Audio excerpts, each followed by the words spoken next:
Hi welcome back to my channel. ఈరోజు recipe ఏంటంటే ఎంతో హెల్దీ అయిన డ్రింక్ ఈజీగా చేసుకోవాలనే ప్రాసెస్ చూసేద్దాం. ముందుగా పాలు వేసుకొని కొంచెం బెల్లం లేదా మీకు షుగర్ ఇష్టమైతే షుగర్ యాడ్ చేసుకోండి. తగినంత స్వీట్ వేసుకొని ఒక సైడ్ రాగిపిండి అది స్టవ్ మీద ఉండగానే మనం రాగిపిండి మిక్చర్ రెడీ చేసుకోవాలి. దానికోసం తగినంత రాగిపిండి వాటర్ పోసుకొని ఉండలు లేకుండా కలుపుకోవాలి. నీట్గా లూజ్ టెక్స్చర్ వచ్చేలాగా కలుపుకోవాలి.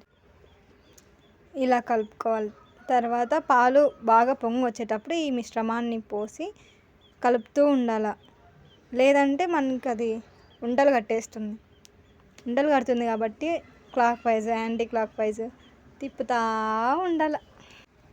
మనం పోసుకున్నాం కదా, పాలు నీళ్ళు తగినంతగానే పోసుకోవాలి. అదంతా గట్టిగా అయ్యేంత వరకు ఉండి మీకు ఎంత ఇష్టమైతే ఆ టెక్స్చర్ వరకు పెట్టుకొని తీసేసుకొని సర్వ్ చేసుకుంటే సరిపోతుంది. ఇది ఎంతో కూల్నెస్ ఇస్తుంది మనకి. ఆ కాఫీ టీ తాగి బోర్ కొట్టినప్పుడు ఇలా ఒకసారి ట్రై చేయండి.